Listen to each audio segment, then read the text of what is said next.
I seduce you, how everything that was before, everything got to change now. Or core to the relationship where it can either make or break you. Because when you add a child in this situation, that's where it becomes very fragile. And I think people don't get past that part. Instead of me looking and harping on all the things that I feel that you should be doing and you don't do, let me just appreciate the things that you do.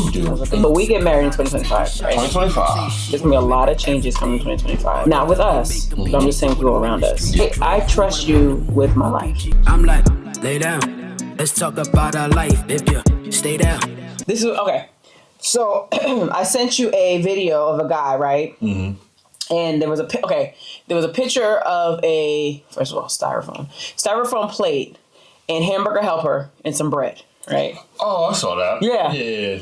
So a black guy gets on and he says, "What am I supposed to do with that? I've been working, what am I supposed to do with it?" And then a white guy gets on and says, "Eat it, because you have someone who actually is taking the time to cook for you and to do something for you." Now, mind you, she may not know how to cook or whatever.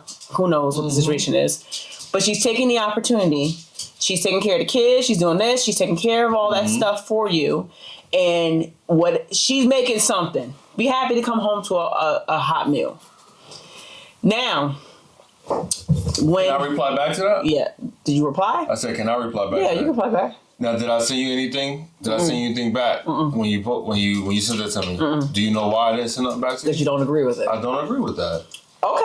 Explain why. I don't agree with that. I mean, like, listen, I know there's going to be times where you cannot cook. Don't get me wrong. There's going to be times where you cannot cook. You can't do. Right. You can't be a wife for 100% of the time because I'm not giving you the opportunity to be a wife for 100% of the time. I was going to say because I work 2 jobs. Because you work 2 jobs. I'm not giving you an opportunity to. Right. So I get it. However, you get what I'm saying? When you do have the opportunity. I agree. Or if that person did have the opportunity, the one that you sent me. Right. If she had the opportunity to make Kim a meal, I don't give a fuck how many kids they got. Right. You won't make your husband a meal. If you're home with the kids, hey, y'all kids better shut the fuck up, go in the corner, because I gotta make daddy a meal. Like, nah. Don't picture your husband on a back burner because I don't care what nobody says. It's certain things that a man needs to operate at a high level. To feel respected and loved. And fixing him something to eat is giving him both those things. He feel respected and loved. I know for me, when you make me something to eat and I come home and I know sometimes you gotta go to work and I come home and you're not even here, but you still leave that meal for me. Yeah.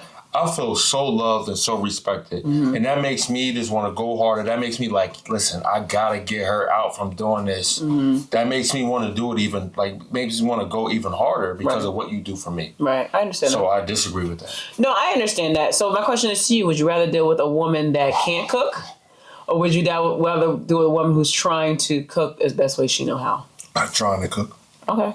Well, I cook. That's bad. That's a bad example. I mean, I cook. The difference that's a bad example because like the person because you say a person that can't cook and a person that's trying to cook. Right. Cooking is not the point. Right. Okay. The point is that you're at least thinking about me. That's the point. But in the video, wasn't she thinking about her husband? Because she made a meal. No, she put hamburger helper together. But she made a meal. That's not a meal. That's like oodles and noodles. Okay. That's like a step up from oodles and noodles. That's not a meal. You get what I'm saying? If you cook some shit that bleeds, like some steak, some chicken, you get what I'm saying? That's a meal for a man. You make mashed potatoes. So you feel you feel as though as a man, he's wrong for accepting that because she trained an effort to try to do something because she may have been busy with 4 kids or trying to do what she can, but she at least whipped something up for him. If you let things go by day by day, eventually you're gonna be like, yo, I keep eating hamburger fucking helper. But he didn't say all the time. He said this is what she made that one day he came home. I mean, they didn't say a lot of things. I mean, a lot of things we're kind of jumping to conclusions with. We kind of, you know what I mean? We're assuming a lot of things. Yeah. But just on my, like, just like from the facts of what we had in the video, I will be upset. So if if your wife has, you have 4 kids. Yeah, me. 4 kids. 4 kids. I had to run all of them to soccer practice, basketball practice, bowling, whatever, right? And I'm trying to come home like, damn, I don't have time to really make a big dinner for him, but I'm gonna scrounge together something real quick. Now I wouldn't have done hamburger helper. I might have done some wings and some mashed potatoes or something.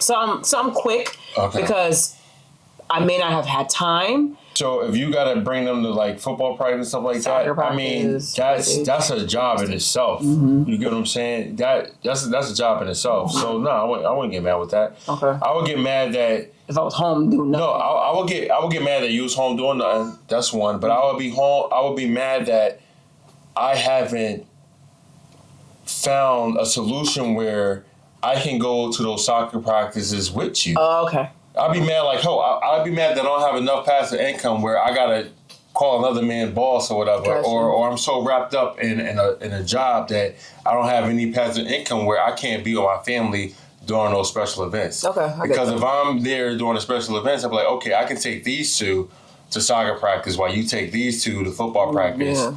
And then we can just meet at the middle. That makes sense. What I'm saying? Then if we meet at the middle, we both tired, we get DoorDash. Yeah, pretty much. Like, you get what I'm saying? Because you shouldn't have to, like, if you're tired, because that's a lot of work. Right. And if I'm tired, then okay, that's understandable. Okay. I get that. I just wonder because I think sometimes people, again, I don't know the background. It's a lot of what ifs. It's a lot of what ifs. So it's a lot of what ifs. So like if we do the what ifs or whatever, like it's a lot. I mean, it could be. If the scenario was she was just there with the kids at home and didn't do anything except for tend to the kids. I know that can be a job. I was gonna say, I would fight you with that. No, dealing with a kid is a job. However, being married is a job too. And you can't half-ass your job. I'm sorry. Right. If you're married, you got to keep that in account. And just like your husband got to keep things in account too. I agree.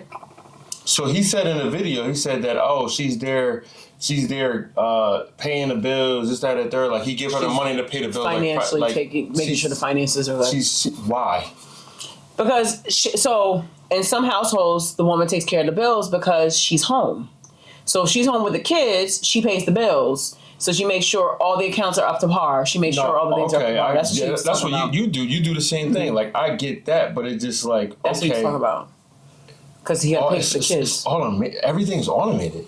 It is automated, but we are thinking like poor people. We are thinking like poor people. If we set up the automations, once we combine our income, we got enough income from both of our careers, our passive incomes, both of our careers, our passive income, and our businesses. All that is, all that money, all of our accounts, all our expenses should just come automatically. You know what I mean? Like, that is true, but I'm gonna put a but there. Asterisks. Yeah, because if there's a bill higher than the last month, that woman is looking at that bill like, why is this bill higher? Because it can come out the account over and over again, but if they're ripping you off, you'll never catch it. That's the difference. So financially, she may be looking at every bill every month, like, okay, why would we paid $150? Why are we paying $300 next month? So okay. You see what I'm saying? Yeah, I get that because you dealt with that with our fucking gas bill. I'm still dealing with that. Last gas. So I get it. You know what I'm saying? So you agree with the dude that was rebutting off what the black dude posted? So I agree to a certain extent. I do feel like it should be an effort of, now, again, I say, you can't expect a woman to do a 5-course meal every day with 5 kids, and that's going to happen every damn day. If the girl has no kids and she's single or you're dating, yeah, you can see these girls whipping up food for their man, full-blown baked macaroni and cheese. Like, I get that. Now, do I say I can't do it? No, I can make an effort to do it. Well, can I do it every day? That's not being realistic. So, like, if a single person that's kids, a single person, no kids, right? That's out here getting multiple women, right? And they hear a story like that, they like, I will never get married. That's not because, like, as a dude, it sounds so terrible. It really does. It sounds terrible. It's just like, okay, you get with a girl, you marry her. you have kids with her. You and your fucking man brain think that nothing is going to change. That is not the case. I know. But in your man brain, you just like, you hearing all these older people like, hey, you're not gonna get no more pussy. She's not gonna cook for you no more. All her attention is gonna go to these kids. This and the third, and then you just like, all right, whatever. I'm still gonna not listen to these people. I'm gonna marry her, and then I'm gonna find out everything that they said is true. So I feel as though this is where these uncomfortable conversations come into play, because if you don't have communication with your spouse, then there's no point of the conversation. There's no kind of relationship. Because, and I can use myself for example. When I had Champion, I had to adjust to being a mom. I had to adjust to being a wife. I sort of keep myself up, and that was very hard for me. Yeah, very hard. I'm not going to sit here and pretend. It drew me to a place where I feel as though I can't do this. It's too much. What people don't understand is when you dramatically change something, it changes you. Now, I think a lot of times with men and some women, they don't like change. They're expecting everything to be the same. When you throw another element, I don't care what it is, disease, sickness, kids, losing a job, it changes. You have to readjust. And I had to learn that readjustment. I had to say, okay, so I have to readjust my life. It may not be what it used to be, but I have to readjust it. Now, the problem comes if your spouse is ready for that readjustment. That's where people bump heads because they're so used to the old situation that the readjustment, they cannot get used to readjustment. I can attest to that. So, lucky for me, I'm an adapter. So I found out that, and it took me a while, I'm not going to lie, that in order for things to happen, I had to adjust to the new situation. Right. Everything that I did before, how I seduced you, how everything that was before, everything got to change now. That it's our family first. Things are different. I can't expect you to do what you did before. I know kids. And we got in so many arguments about this, and it took me until recently till it really hit. It's just like, okay, instead of me looking and harping on all the things that I feel that you should be doing and you don't do, let me just appreciate the things that you do. And you do way more than those little things that I feel like you should be doing. And I appreciate you and I love you for that. And I say it here on fucking air. I am well, whatever. I apologize. I'm very sorry. And I'm very thankful to have you, because if it wasn't for you, I wouldn't have the ability that I have today.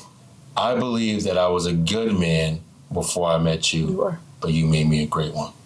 I appreciate that, babe. I do. It means a lot, because as a woman, sometimes you need to hear that. Yeah. Including like when we have our nasty fights, it makes you feel like you're not enough. And I think I've said that, we've had fights about that before. And that makes me feel terrible. Like I never wanted. Like, come on now. Like, why would I want you to feel like you're not enough? Right. And my hardest, like I try my hardest, and I felt like it's just not enough. Nah. And it made me second guess like everything, because I'm just like, if I'm not enough for him, then like I don't know when I will be enough. Nah, I feel like I'm not enough for myself sometimes. I feel like I'm not enough like internally. And sometimes like the enemy just get to me, and I just lash out. Right. And I'm making a vow right now that this year I'm going to try my hardest. I know that there's going to be some days I'm not perfect. Right. But I'm going to try my hardest just to be positive, just to stay positive, and just start helping people. Just start like how I used to be. Right. I used to be that person. I used to be the person that helped everybody and just like that. But when my grandma passed away and how she died, left a bad taste in my mouth, and that has stuck for me for many years. And it's time for me to let go of that and focus on the new. and appreciate the things that I have, and I appreciate you. I appreciate you too, babe. That's why we try to do everything I possibly can. Yeah. You know what I'm saying? Including when it comes to our son and you. I think in 2023 you proved yourself enough. In 2024 and beyond is my turn to prove myself to you. I need to prove to you that I'm a better man. I need to prove to you that you don't have to call no other person your boss. I need to prove to you that I can take our family to the next level. I need to prove to you that I can be the leader that I proclaim to be. Mm-hmm. I need to, in 2024, it's all about me proving to you that I am the man I say I am. I received that. And it's gonna be. Again, I'm not an emotional dude. Right. But I got kind of like it hit me hard. It hit me hard. It's just like, damn, like I'm like this. I have this good ass woman that I never had in my life before, doing everything. Like the perfect example is Chant. Right. Like she does that for me, and here I'm harping on things for what? Like, you get what I'm saying? Like, everything else is good. Like, everything is good. Right. She even do. It's good. You know what I mean? Like, and made like everything just hit me. I'm just like, okay, if I keep saying these things to you, you're gonna feel like you're not doing a good job, which you are. Like, you get what I'm saying? Like, and that's my biggest thing. I wanted to make sure you're happy, you know, because I do what I have to do to make you happy, you know, as much as I can, you know. And I think a lot of times having those conversations and being honest, I think a lot of women are not honest with their spouses, and I feel like a lot of men are not honest with their spouses either. Yeah. And having those uncomfortable conversations. We have. That's we should have named the podcast Uncomfortable Conversations, because I feel like that's the biggest thing. If I could tell like a newlywed couple, have uncomfortable conversations. Oh, we do. No. No. I'm talking about the days that you're mad because he ain't having sex the way he used to, or he tired and he want to sleep all the time, or, you know, those are uncomfortable conversations. Those are definitely uncomfortable conversations. Because those are the conversations that are core to the relationship, where it can either make or break you. Because when you add a child in this situation, that's where it becomes very fragile. And I think people don't get past that part. Well, like, men are so used to getting all the nourishment, they just got to realize, like, hey, you got to split that now. Like with Chip, I can't even hug you around Chip. I know. Because he's like, this is me. This is my mom. This is my mom. Don't make my mom upset. You know what I'm saying? This is my mom. So you get what I'm saying? Like, I get it. And he's going to grow into that. You're going to start to see that. When he gets older, it's going to be the same way, where it's like, my mom is my heart. Like, don't say nothing disrespectful to my mom. My dad and I don't play. Like, I just feel like in order for me to be great, I got to make y'all great. Yeah. If y'all are great, then that's a reflection on my leadership. How, like, the better y'all become, I'll your head become of better. Household, your headship. Yeah. And I would not have trusted that in you if I didn't believe that in you. That's the biggest thing. I love you so much, babe. You know what I'm saying? I love you too. I trust you with my life. And I don't care what anybody says. I don't care. And you know I defend you all the time. Yeah. Whether it be your mom, your dad, your cousin, whoever. Yeah. Because at the end of the day, that's my husband. He's going to be my husband. I defend him. I don't care what you have to say about him. I defend him. Don't talk about it, my man. Don't do it. And you don't think I'll do the same for you? Oh, absolutely. I believe that 100%. No, because when people come to you... People try to come at me, man. I'd be like, listen, y'all can do whatever you want to do. And I know that. Because I've seen the conversation that tries to play. Listen, we are all men. If you feel like what you doing make you a man, do that shit. I don't have no problem with you. But look how the tables are turning with somebody. I have no problem with you doing what you got to do. Fuck as many people as you want to fuck, bro. But you're the example, and I know. So we get married in 2025, right? 2025. There's gonna be a lot of changes coming in 2025. Not with us, but I'm just saying people around us. Yeah. And you are the example that it can work. Mm-hmm. That's why you're being fought so bad, because in the bloodline of mine too. Yeah. Cheaters. A lot of cheaters. They don't try to fight for it. No. They just kind of be like, whatever. I'm going to have a mistress. So you're that example. So you're getting fought so bad because you're trying to break a heavy-duty stronghold. Yes. That is not trying to let your family go. Yes. So now when that person came to you the other day and was like, what made you A, B, and C? Because I believe the mentality is starting to change. Oh, yeah. Where it's like, all right, so I know I can have multiple females, but why does my cousin so hard on just being with this person? Like, I can't persuade him to do anything extra, but why? He called you all kinds of stuff before and blah, blah, blah, blah. But that's because, like, everybody, like, so men have this thing that women don't get. Mm-hmm. It's not that they being disrespectful or anything. Right. We just bust each other balls. You get what I'm saying? Like, I would never understand that, Yeah, it's something that women just don't